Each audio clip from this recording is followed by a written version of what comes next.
objective of GST was one nation, one market, one tax. How close or far we are from it? And for you, the big hits and misses.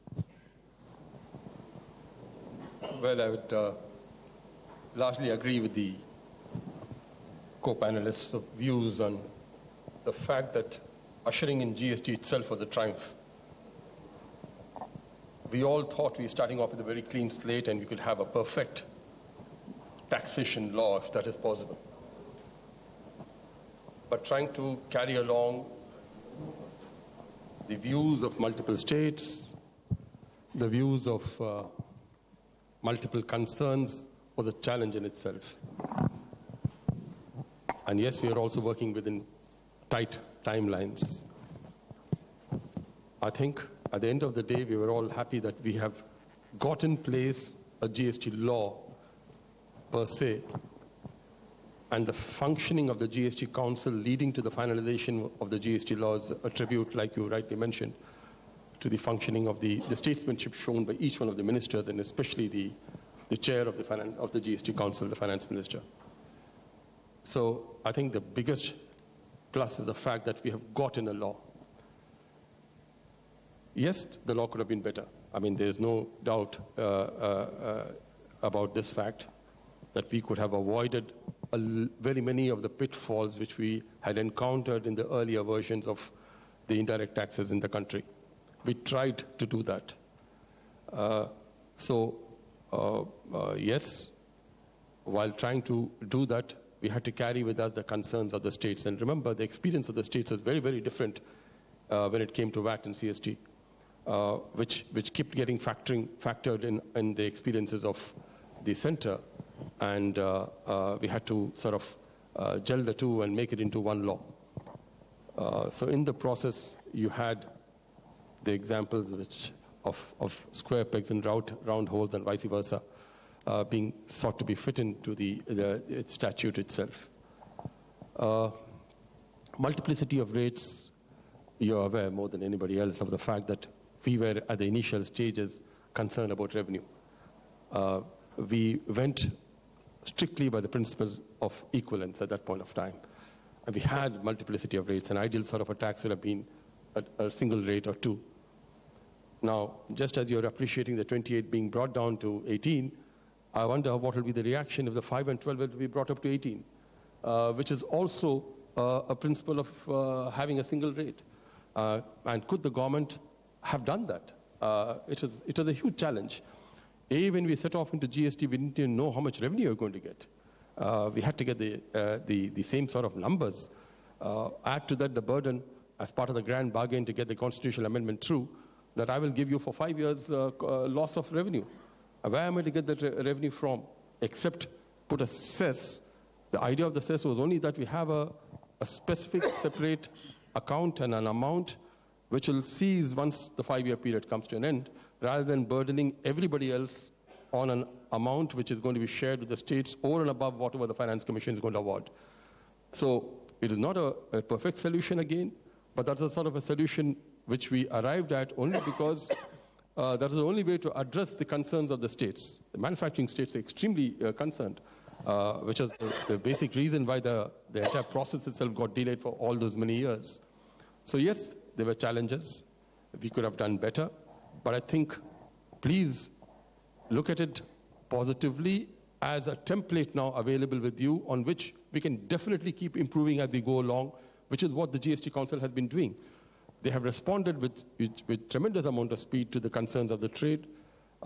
In fact, a criticism which they have now been facing is that they're making too many changes too often, even before people are settling down. Too many tweets. Too many tweets. But that is par for the course when you have such a major tax sweeping reform which has taken place and concerns across various sectors. You had to keep reacting to those concerns and address those concerns.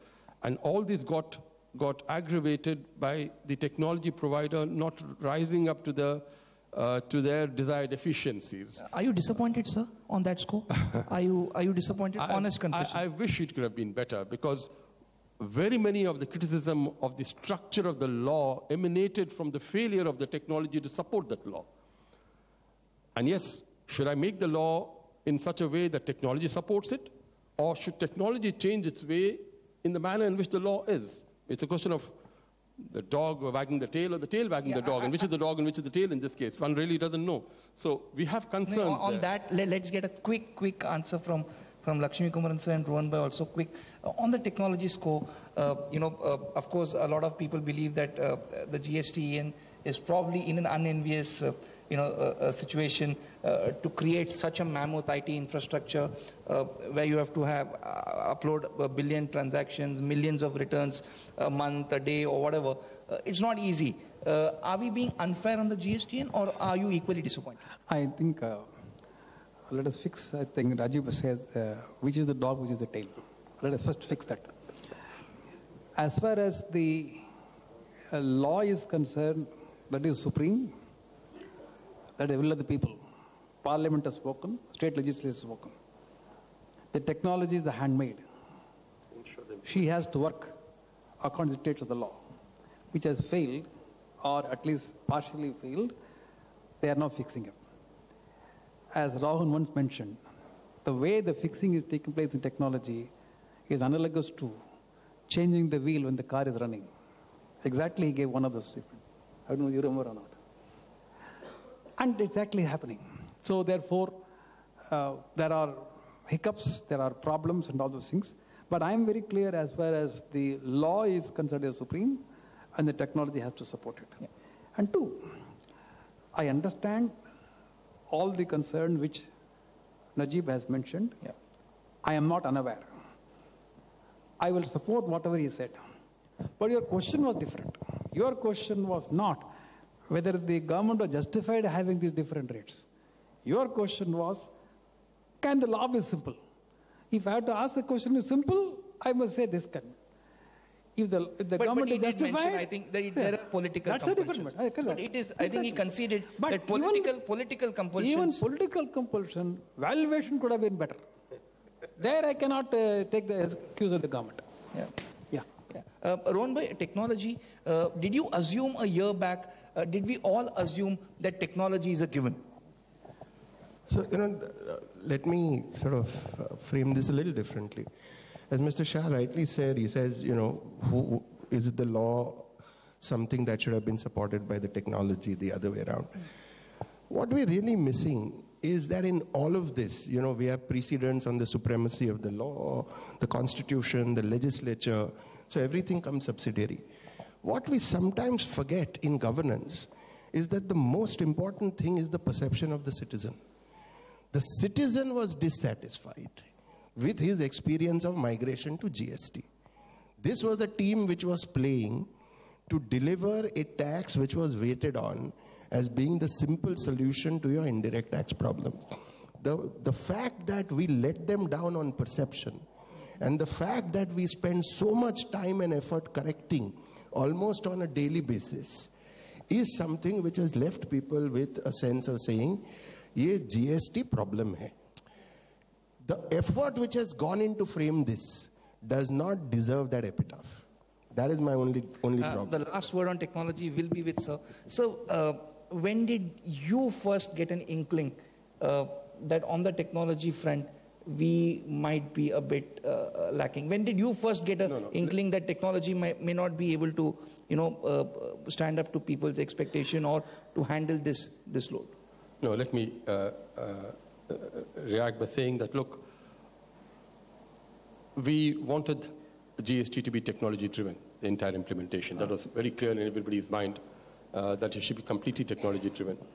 The GST, and if you remember, was created as early as in 2013, 12-13, much before the GST law was conceived in the form in which it is right now. And we had the best players in the country supporting the technology there. So ideally, it could have been nice if the glitches were not there. I really think perhaps to that extent there is disappointment. And when did I get an inkling? I knew it is a challenging proposition. We have always been dealing with the IT systems, and we always know that very many times to translate an intention into an IT process a law into an IT process is challenging. So yes, we knew that it is a challenge. We are disappointed that it panned out in the way in which it did. But yes, they're fixing it. Mentioned, perhaps it's a case of changing the wheels when the car is in motion, but that's the only way we can do it.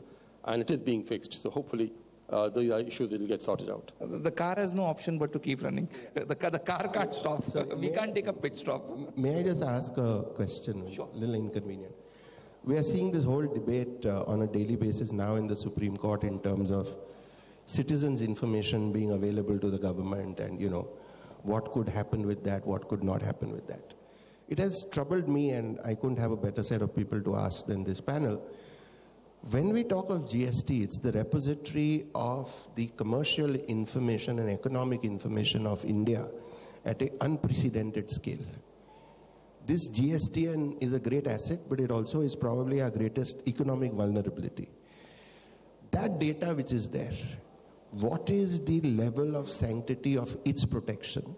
Because if this data faces a problem, or if this data is hijacked or corrupted, as a nation, we could face something which will make Aadhaar look like bedtime stories. Is that a worry for you also, sir? This data was not available in an aggregated centralized form, but it was always available with the central government and the various state governments, because all returns were being filed online.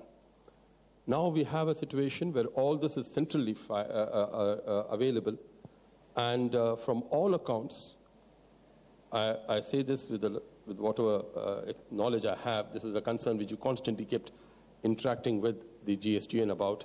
From all accounts, they are very confident of the security of that data. In fact, I think that issue got addressed in the previous session, because what little we heard of that, they have again assured that the data with confidential will be protected, and wherever sharing is to take place, even across government departments, it will be under proper protocol, right? That's how they have assured us, and I'm sure that they will keep up to that assurance. Thank you so much to each of our panelists, Rohan bhai, Lakshmikumaran sir, Najib sir. A big hand for them, please.